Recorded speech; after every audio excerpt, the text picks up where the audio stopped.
दोस्तों महाभारत काल के दो शक्तिशाली योद्धा बर्बरिक और सूर्यपुत्र कर्ण, जिनके समक्ष देवता भी नहीं टिक सकते थे। बर्बरिक जो अपने 3 बाणों के दम पर तीनों लोकों पर विजय प्राप्त कर सकते थे, वहीं महारथी कर्ण जिन्होंने अपने कवच और विजय धनुष के दम पर दिग्विजय यात्रा के दौरान पूरी पृथ्वी पर विजय प्राप्त की थी। लेकिन आखिर क्या होता यदि बर्बरिक और महारथी कर्ण के बीच युद्ध होता? बर्बरिक कर्ण पर अपने 3 अमोघ बाण चला देते तो क्या कर्ण इन्हें रोक पाते? दोस्तों इन दोनों की शक्तियां अपार थीं। तो चलिए जानते हैं क्या होता यदि बर्बरिक कर्ण पर अपने 3 बाण चला देते। लेकिन उससे पहले यदि आप हमारे चैनल पर नए हैं तो चैनल को सब्सक्राइब अवश्य करें। दोस्तों सबसे पहले जानते हैं बर्बरिक के बारे में। बर्बरिक घटोत्कच की संतान थे। बर्बरिक को बचपन से बड़ा धनुर्धर बनना था, जिसके चलते उन्होंने घोर तपस्या की। उन्हें वरदान के रूप में 3 अमोघ बाण प्राप्त हुए। इन तीनों बाणों की अपनी अलग खासियत थी, जिनमें पहला बाण शत्रु सेना को चिन्हित करता है तथा दूसरा बाण जिन्हें आप नहीं मारना चाहते उन्हें चिन्हित करता है, और तीसरा बाण पहले बाण द्वारा चिन्हित की गई शत्रु सेना को समाप्त कर देता है। इस तरह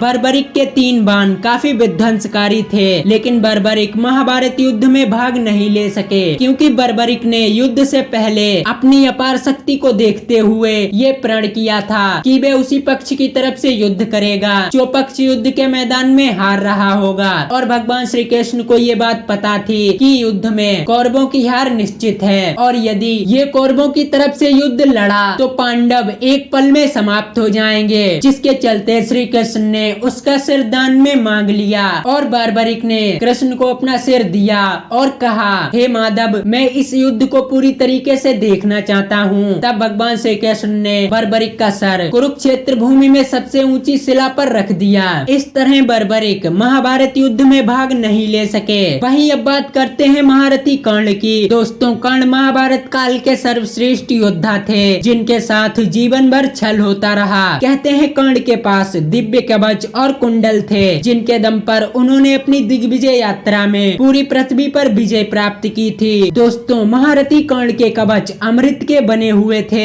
यदि वे महाभारत युद्ध में अपने कवच के साथ युद्ध मैदान में आते तो उनके कवच को कोई भी अस्त्र भेद नहीं सकता था। ये बात श्री कृष्ण को पता थी, इसीलिए उन्होंने पहले ही छल द्वारा इंद्रदेव से उनके कवच दान में मांग लिए। वहीं जब महारथी कर्ण भगवान परशुराम से शिक्षा प्राप्त करने जाते हैं, परशुराम उन्हें अपने सारे दिव्यास्त्र जैसे ब्रह्मास्त्र, ब्रह्मांडास्त्र और भार्गवास्त्र जैसे शक्तिशाली दिव्यास्त्र देते हैं। लेकिन फिर जब उन्हें पता चलता है कि कर्ण ने उनके साथ छल किया, फिर वे कर्ण को श्राप दे देते हैं। लेकिन बाद में उनको कर्ण पर दया आ जाती है और वे कर्ण को अपना महाशक्तिशाली विजय धनुष देते हुए कहते हैं, हे कर्ण मैं तुम्हें अपना विजय धनुष देता हूँ। जब तक ये धनुष तुम्हारे हाथों में रहेगा तब तक तीनों लोगों के योद्धा भी तुम्हें मिलकर नहीं परास्त कर पाएंगे, और तुम्हारे द्वारा चलाया गया साधारण बाण भी कई गुना अधिक शक्तिशाली होगा। कहते हैं जब महारथी कर्ण और अर्जुन के बीच युद्ध चल रहा था, तब भगवान श्री कृष्ण अर्जुन से कहते हैं, हे पार्थ यदि कर्ण अपने कवच कुंडल के साथ युद्ध के मैदान में आते तो उन्हें तीनों लोगों के योद्धा भी मिलकर परास्त नहीं कर सकते थे। और वहीं जब उनके हाथों में उनका विजय धनुष नहीं होता है और कृष्ण के कहने पर अर्जुन कर्ण का वध कर देते हैं, क्योंकि कृष्ण को पता था यदि कर्ण के हाथ में उसका विजय धनुष रहेगा तब तक उसे देवता भी परास्त नहीं कर पाएंगे। इस तरह यदि महाभारत युद्ध के दौरान बर्बरिक और कर्ण के बीच युद्ध होता, कर्ण के पास उनके कवच कुंडल होते